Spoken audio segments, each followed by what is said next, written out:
Welcome Major Show. Durmuş aylayalı gör kövenini görürsün. Koy vermez hasap tölütmen bizim içimiz melektel. Yürekten ayak yalana çörenden ayakları kırdı benim feritmen. Aldım törüme enne gerekler. Tekenler gül bolup görünyen eken. Eğer ferityen göz anancını yitirmen.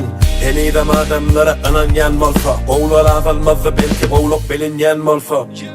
Önkü kinolun sonunda oğlar yenerdi. Çekilen ehli kıyınçılıklar ona degerdi. Bu ad behbitler olmaktan gerekli. Yanlış ya daş bilen oranı oran çöröklü. Gibi köröklü ben gemilerimi uğru yerde yürüttüm. Yaltı bercek olup men özümü erettim.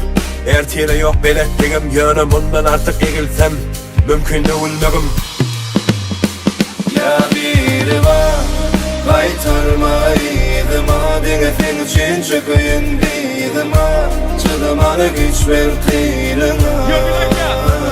Ya biri var kaytarmaydım adine sen için çıkıyındaydım Çıdımanı güç ver kıyrına. Hiç kimden duyguluş karışma, hiç kime kılıktılar. Sen giyeceğin günlüğün, çeken zahmedin. Her kime netice kılık. Her kime netice kılık.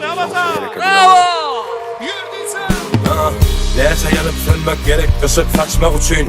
Neyse yanlış gerek, doğruyunu tapmak için. Dene merdem kişi yarsa edilmeni kayıl. Bu tanıda elim moşoru görmek için. Fıkardan dünya keçi adem eciz. Dövülen vartı ya, o duygu neci. Bu durmuş oyun kuturmaka utulan yok henüz. Namart laflardan mert düşman eziz.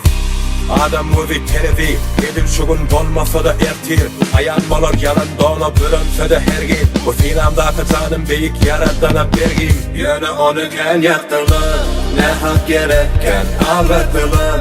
Feryadım beni vurattılar. Ağlatmadı beni aydını.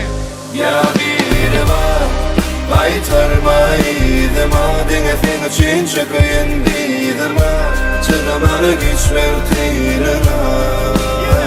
Ya biri var kaytarmaydım adine sen için çıkıyındaydım Çıdımanı güç ver kıyrına.